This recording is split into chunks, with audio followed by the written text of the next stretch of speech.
martyrs, and we've long been martyrs for the progression of this country. And I hope that as we enter into another martyr, another black person has died at the hands of the state, I hope that we enter this coming out determined to see justice on the front end, and not only when we're angry. I hope that coming out of this, the young people that are in the streets organizing, continue to organize in the time of peace like they are in time of war, because they're organizing effectively. They're causing systemic change in the immediate and not some protracted campaign. And I support that. And plot, plan, strategize, organize, and mobilize. And as long as you keep doing that, you're going to capitalize off the gains that you're making. And I appreciate, and I don't mean capitalize in monetary way. I mean, these kids are capitalizing progress.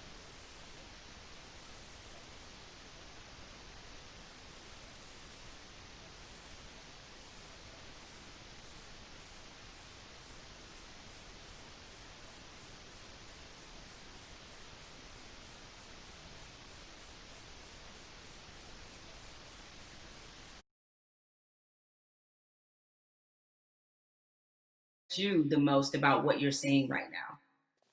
What has impressed me? That Mhm. in '92, we rioted in Atlanta. There were riots in other cities. There were riots in Los Angeles. But there was such a stronghold on information. Local news wouldn't let what other cities know until after it was over. What's impressed me is the ability to use technology. We haven't gotten as efficient as Hong Kong, but it's coming. You are seeing at a day and age where in an instant people are able to mob on a place, people are able to say what needs to be said and go and get ghosts. You're seeing in an instant what our grandparents were able to do. Like we have a house party app in which people can sit down on that house party app. You can organize with those 8 people to know what are we going to do in school, what are we going to do in local school boards, what are we going to do with city council. Our grandparents used to have to do that in the basement. Now you're able to do it over your phones and organize effectively and immediately. So I'm impressed by the level of organization I've seen. Because when I was an organizer at 15, 16 years old, we'd have to literally meet for 30 days to plan something that you might strike that might be 3 hours or even 30 minutes, but you're constantly there. These kids are able to do it, and these young people and these organizers are able to do it in a blink of an eye. But that only happens when you train like Floyd Mayweather. Organizers are like Mayweather. They never not training, and I think that these are the people, again, that we should be looking to follow in these times. But you dropped a mention of the House Party app. Mike, are you on House Party? You use it? I just found out about it. I got the cool people in my life helped me to what's new. The 2 apps I'm most interested in right now are House Party, and there's an app called Convos that allows me to speak directly back and forth with people. That's a lot cooler than sometimes Twitter where stuff gets lost in translation. But I'm still over there tweeting with the angry moms and dads. Shouts out to the old folks.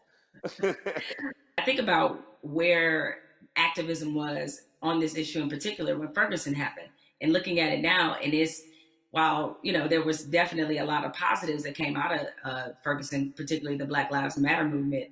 Seeing the level and the difference is that clearly there was a lot of lessons learned there, and they've applied Yeah. them now. And so it definitely seems much more cohesive, and that's been impressive.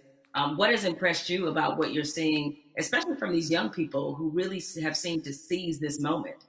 What I've seen be most beautiful about this time is kids have the ability to adjust and move and be like water. They're truly plotting, planning, strategizing, organizing, mobilizing. The skateboard kids came in.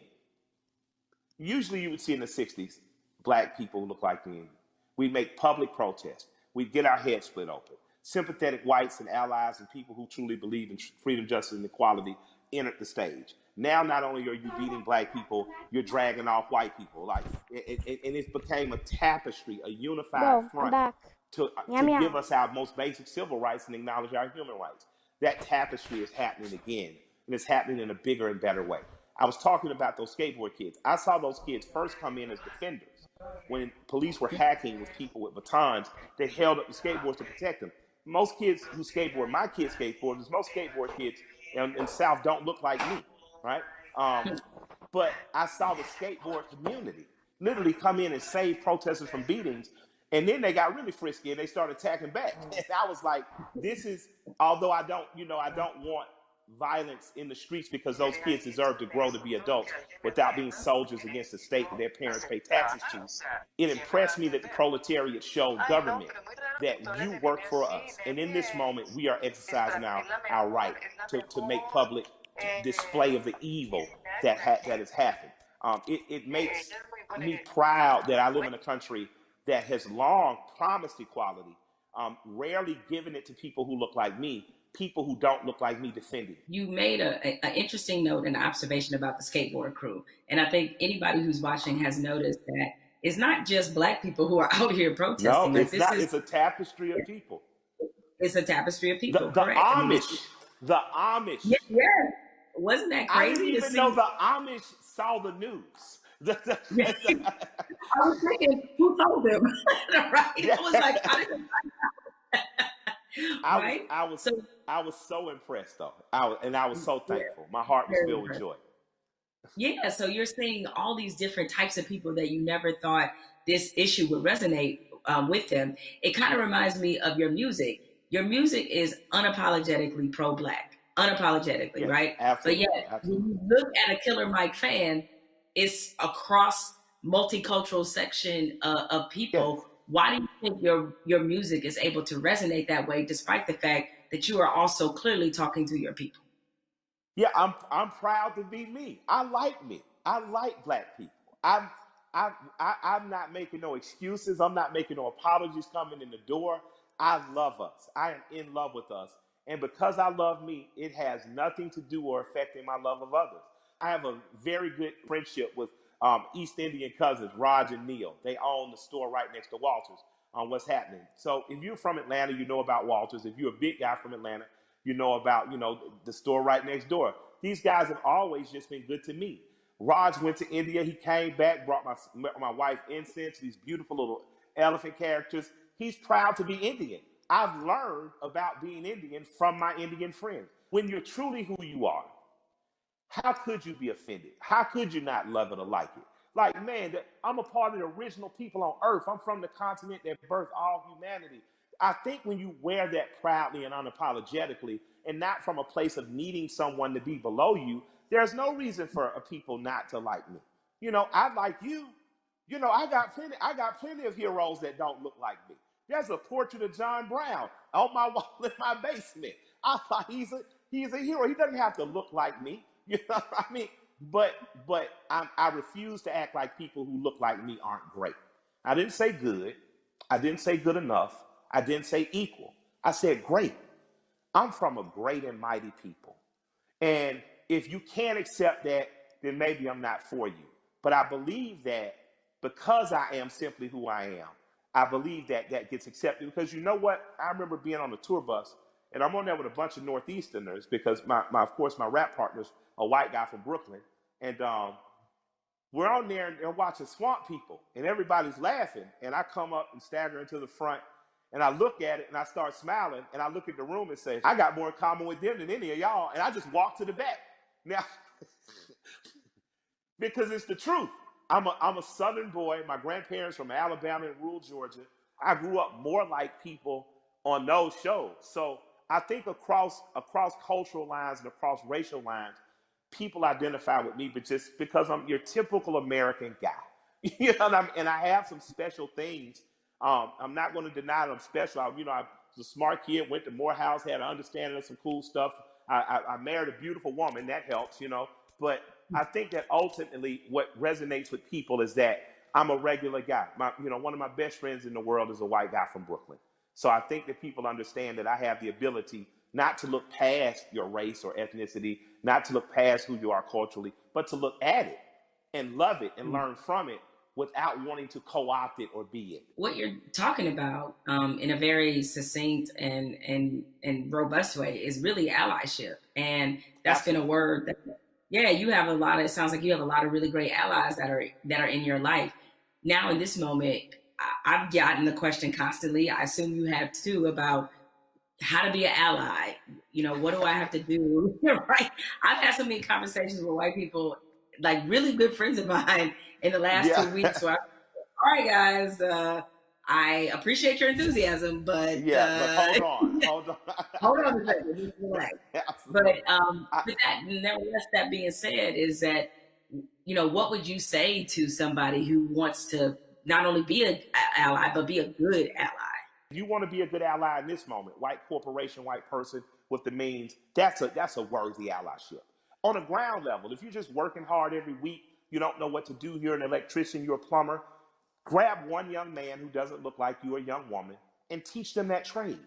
That's allyship. Allyship isn't just throwing the money, but if you got the big money, put it towards somewhere. But on a very real and basic level, my son had an accident with a man named Keith. I bought my son a car.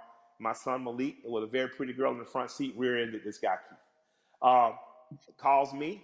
I pull up to Keith and the police officer. I say, if he'll allow me to handle this privately, I just don't want to call my insurance company because, you know, I had just got in an accident. I drive fast. My son, Keith, in good faith, gave me the opportunity to do that. And me and this man became friends. You know, I'm literally friends with this white man who told me about Atlanta pre-white flight and desegregation, who's taught me about fatherhood and the importance of presence in your child's life. That doesn't happen if we're not open for it to happen. So an allyship with white people doesn't have to be an organization of saving the world. But you do have to do what me and Keith did. You do have to, on blind faith, trust someone who doesn't look like you and allow that person to educate you. So an allyship is not just calling your black friend saying what I do. It's going to black organizations that might be local and saying what am I do. It's calling your friend and saying, what's the next thing you're doing? And I want to be an extra set of hands. Doesn't mean you get to go to the black people meeting, but it does mean if they say I'm going to feed people on Skid Row, you show up. And you show up with empathy and care and you do it. And I'm going to tell you, we need doctors in that space. We need lawyers in that space. We need legislators in that space. You know, we need the people who are really empowered to be in that space because there's some things that need to happen on ground level that once the grassroots people have gotten it here, there needs to be money put behind these things. A lot of the problems that we have now that are erupting could have been solved in 96, 2006, 2016, and all these other years, but we chose not to because we trusted the right thing's going to happen. Right thing's not going to happen unless we make it. And after that, you have the potential to truly be brothers and sisters. You have the potential to be past the letting cultural, national, religious markers evict the fact that I know that I'm talking and I'm with a human being, and at our very core, past any physical difference, my job is to honor the soul of that other human being. So there's no need to have allies because I'm not at war. I truly have a brother and sister. There's no need to have an ally because there's no threat of war. I refuse to send any 18-year-old boy or girl off to die. And that has to be something that's much, much deeper than policy, much, much deeper than the human condition in the last 500 years. We have to get back to that. So that's my humble opinion. I don't know, where that takes white America, but I hope we stay standing up, fighting together. You know, Mike, we've been having this great conversation, and a lot of people watching, they probably want to know, because again, these things happen in flashes where 1 minute we're talking about this, everybody's fired up, everybody's willing to do things, and then the next minute, the momentum dies. So how can the people who are watching now, how can they keep this conversation, this action, this momentum going? Take this conversation, get 8 to 10 people around you, your neighbors and people who live within 10 square miles, and start to see what you can do to affect. And then connect with other people that may be in closer proximity, 30, 40, 50 miles, even another city or places that are doing it right, that are doing it right in other places. Connect with those people and just if all of us do a little bit, no one has to do a lot. If all of us do a little, if all of us pick a little to do, no one will have to do a lot. That's a word right there. If we all do a little bit, nobody has to do a lot. Has to do a lot, absolutely. Nobody has to do a lot. Mike, I have enjoyed this conversation like I enjoy every conversation with you. I can certainly talk to you. Yes, it is mutual. The mutual respect and love of society right here. Thank you. And more importantly, thank you for everything you do on the ground. I mean, so many people, I knew that you tell the truth the way it needs to be told, but a lot of people during this time of crisis have been exposed to you and understand that, you really are for the people. This is called We the People. This is you all day long. So thank you for all the work and all the inspiration, all the words, everything that you're adding to this conversation, and more importantly, to this action. With that said, we have to say goodbye, but we don't have to get out of here just yet because I'm gonna I'm gonna toss this on to my brother Okay. Van Jules, who can take it from here.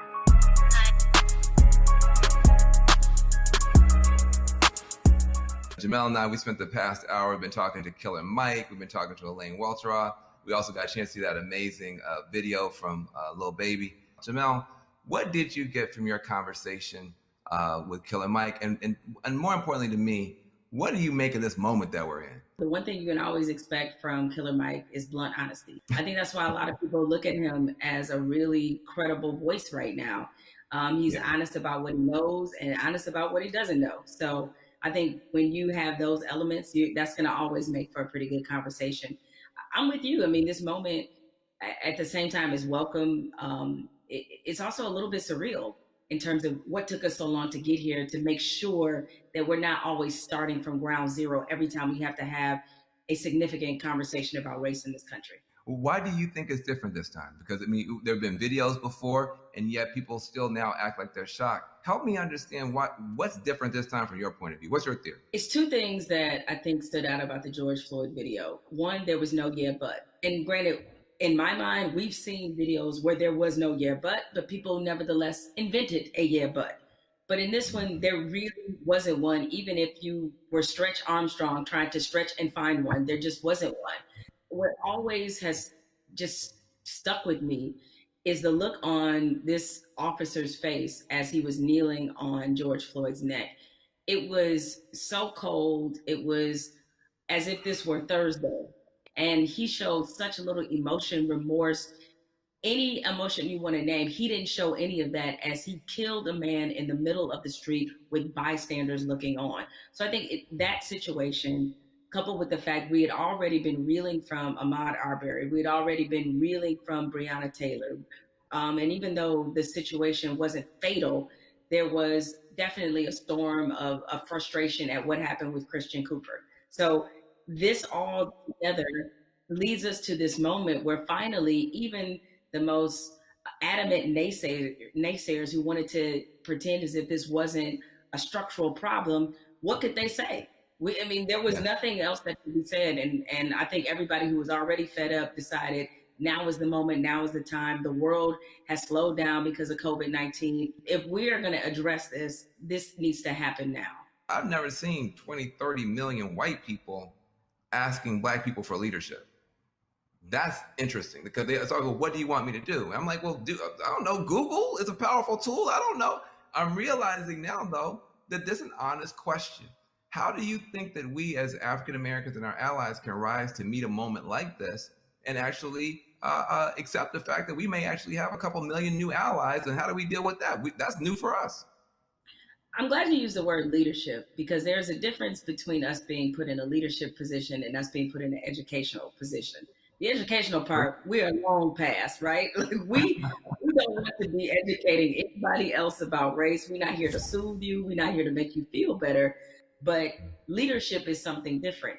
And it looks different depending on how you want us to take that leadership. Certainly, we are accustomed to being a voice on these issues. We're accustomed to setting the agenda. It's fine if we continue to lead in that direction. I think what we're looking for is, if this were, a relay race, we want to pass the baton and we want you to be able to say, okay, here's what we've been feeling about this issue. Here's what needs to happen to change it. The other part of this race is that you got to be willing to run it just as hard and as fast as we are. Because if you're not, that's why we remain stuck in the flying pattern that we've been in for hundreds of years and decades as we've tried to reconcile this issue. So we have to figure out what is the most useful way of allyship. We see a lot of people throwing statements around. We see a lot of people throwing money around.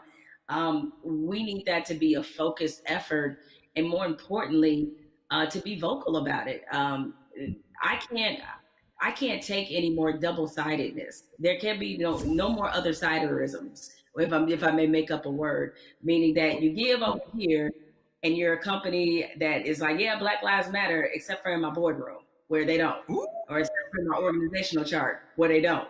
So I'm done with that, right? That's great. Charity's great.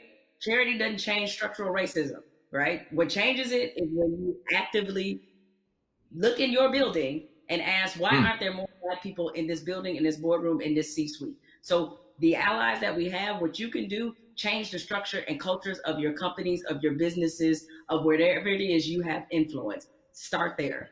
The thing I try to tell people is, it puts us in a no-win situation. I want our white sisters and brothers to be better educated and to care more, but I don't want to have to bear the burden of trying to teach and educate all the time. The reason you pay tuition is because it's costly to educate someone.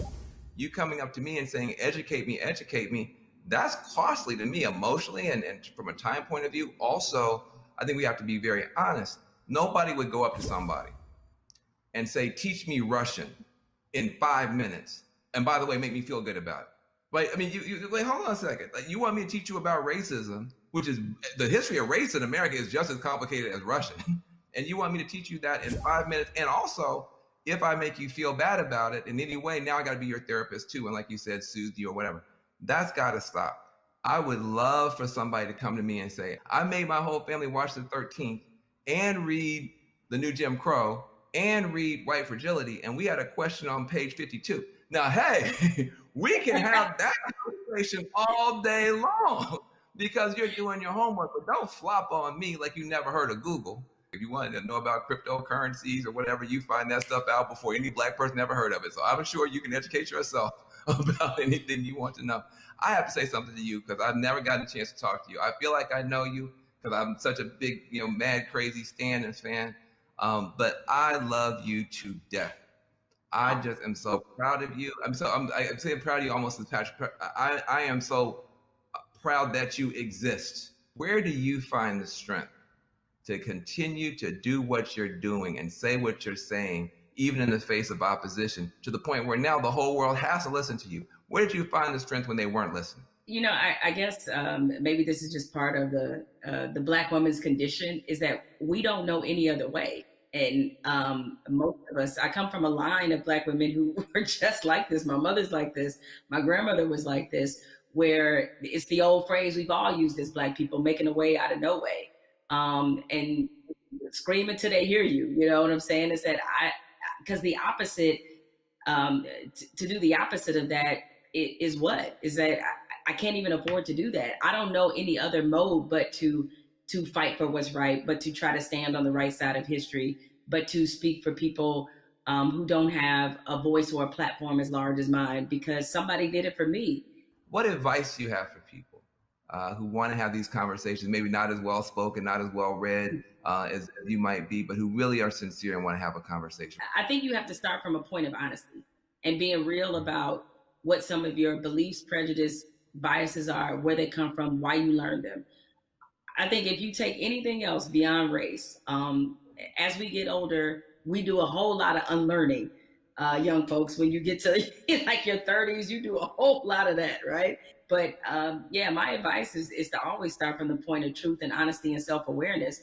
And you'd be surprised what you can get accomplished just by digging into those things. I mean, if you know you come from a racist background, or if you come from where race was talking about a certain way, be honest about what those conversations were and what they taught you. And ask yourself, is this the kind of person that you really want to be? Yeah, I feel like there's a 21st century mindset and a 21st century skill set that, everybody's going to need a mindset of empathy. I mean, we're going to be dealing with people, every color, flavor, every kind of human being ever born. We all have to deal with each other now because of the internet, because of just the world economy. You're going to be competing against people in China and Nigeria. That's just the world. So you have to have a mindset of empathy to really try to understand where people are coming from. You have to have a skill set of listening. If you understand this conversation, you can talk to Black folk and brown folk and Muslims, everybody else. So we're trying to confer a benefit to you. We're trying to make you better. It'll make my life better, but it'll make your life better too. Now, what charity are you supporting? Well, as some people can maybe see my T-shirt, it says support Black journalists, right? The lack of still Black journalists in most newsrooms is pretty appalling. What changed my life and what got me really on the right path in this business was being a member of the National Association of Black Journalists. NABJ is the largest minority journalism organization in the country. the development, the networking, job fair, internships, scholarships, what happens there has changed lives. You know, it changed a lot of people's careers. I mean, people like you, Van, and everybody you want to think of, Roland Martin, Soledad O'Brien. It's just a number of people, Michael Wilbon, that are a part of this organization and have been able to build legacies there. And so it's on us to, again, usher in this next generation of young journalists who, I get it right now, feeling really discouraged when they look at not just what a lot of newsrooms look like, a lot of networks look like, but also we're under the under the shadow of a pandemic right now. So there's a lot of journalists who have lost their jobs. A lot of companies are downsizing. They need a reason to believe and to be in this business. And so NABJ has done so much for my career and continues to do that for others. So that's the charity that I support and the organization that has changed my life and that of many others. Well, listen, I second that, third that, and fourth that. NABJ is a beautiful organization. I've got groups I want to support as well. But what I want to say to you is just thank you for your light, for your leadership, for your courage, for your entrepreneurship, for your T-shirts and all that type of stuff. Make sure to support the sister businesses, and let's keep this conversation going. Much love to you. Thank you, Van. This is a pleasure. I got good news for you. I got bad news for you.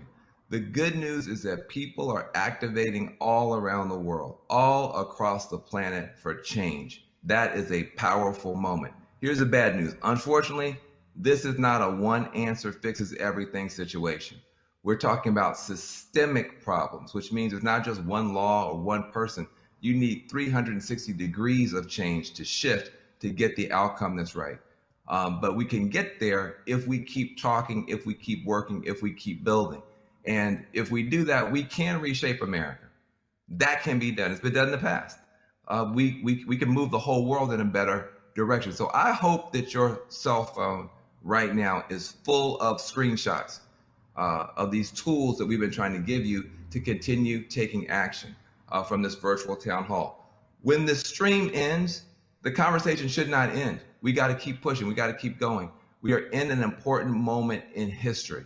And what you do is going to determine the outcome. 2020 is going to be talked about for 20 years, 100 years, maybe 1,000 years. But the future's not written. It's up to what you and I do and what you and I decide is going to happen. So I want to give a special thanks to the powerful voices that we've had: Elaine Welteroth, Killer Mike, Jamel Hill. Make sure you visit 50percentpledge.org to learn more about the power of money. Also visit my organization, reformalliance.com. We're trying to make a change. Let's be about it, not just talk about it. I'm Van Jones.